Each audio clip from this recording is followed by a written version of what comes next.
India اور پاکستان میں بہت سے لوگ بیوی کی کہانی، لکڑہاڑے کی کہانی، چٹپٹ بیوی کی کہانی اور 10 بیوی کی کہانی سنتے ہیں۔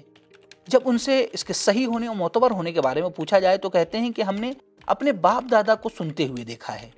میں نے sistani.org پر بھی بیوی کی کہانی کے بارے میں چیک کیا تو وہاں جواب ملا کہ انہوں نے ہرگز ایسی کہانی نہیں سنی ہے۔ پلیز ہماری رہنمائی کریں تاکہ لوگ اپنے وقت کو ان غیر معتبر کہانیوں میں برباد نہ کریں۔ تو آئیے اس کا جواب معلوم کرتے ہیں حجت الاسلام علی جناب مولانا سید کاظم عباس نقوی صاحب سے۔ السلام علیکم ورحمۃ اللہ۔ برادر، آپ کا جو سوال ہے بی بی کی کہانی اور لکڑہارے وغیرہ کی کہانی اس حوالے سے، تو سب سے پہلے تو میں آپ کی خدمت میں یہ عرض کر دوں کہ ائمہ اطہار علیہ الصلوۃ والسلام خدا کی دی ہوئی طاقت سے معجز نما ہیں اور کرامات اور معجزات ان سے ظہور پذیر ہوتے ہیں، اور اسی وجہ سے پروردگار نے ہی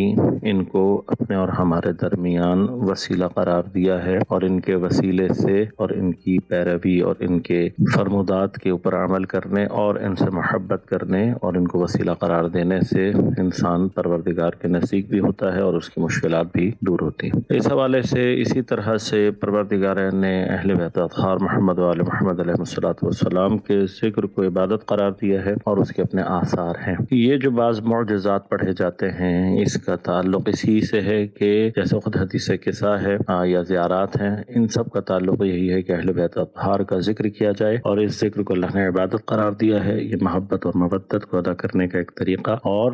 وسیلہ بنانے کا ایک طریقہ ہے جس کے ذریعے سے تقرب الہی کو حاصل کیا جا سکتا ہے۔ اب اس ضمن میں جو معجزات اوتھینٹک ہیں، یعنی کتب میں نقل ہوئے ہیں، ان کو پڑھنا جو ہے اس میں کوئی نشکال ہے بلکہ ثواب ہے، اور انشاءاللہ تبارک و تعالی حضرت کے ذکر جیسے جناب سیدہ سلام اللہ علیہ کا یہودی کے گھر جانے والا واقعہ اوتھینٹک ہے، کتاب میں ذکر ہوا ہے، تاریخ کی کتب میں بھی ذکر کیا گیا ہے۔ اس واقعے کو پڑھنا اور مثلاً بی بی کا ذکر کر کے حدیث قصہ کو پڑھنا اور اس کے ذکر سے توسل کرنا، اس میں کوئی اشکال نہیں ہے بلکہ مستحب ہے، اور اس کے اپنے آثار و برکات بھی ہیں۔ لیکن اس کے آگے پیچھے جو سٹوریز ہیں، سنارن کی ہے،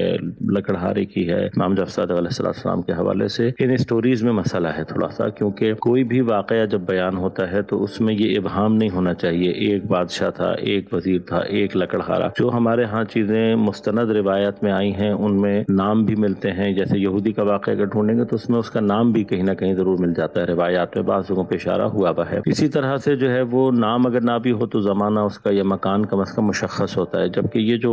بعض چیزیں ہیں ان میں سے کوئی بھی چیز مشخص اور معین نہیں ہے۔ پھر جو خواب ہیں وہ صرف اور صرف جو معصوم ہوتا ہے اس کا خواب حجت ہوتا ہے، جو غیر معصوم ہیں ان کا خواب حجت نہیں ہوتا، لہذا خواب میں کسی چیز کو اشارہ کر کے یہ کہنا حتی خواب دیکھنے والے کے لیے حجت نہیں ہے تو دوسروں کے اوپر بطریق اولیٰ حجت نہیں ہوتی۔ جو سچے خواب ہوتے ہیں وہ سچے ضرور ہوتے ہیں لیکن ان کی بھی تعویل و تعبیر اہل جانتے ہیں۔ یہ نہیں ہوتا کہ میں نے جو خواب میں دیکھا ہے اس میں صبح اٹھ کر عمل کرنا شروع کر دوں، اس طرح کی کوئی چیز ہمارے پاس موجود نہیں ہے، نہ روایات سے ثابت ہے اور نہ قرآن سے، لہذا ان کو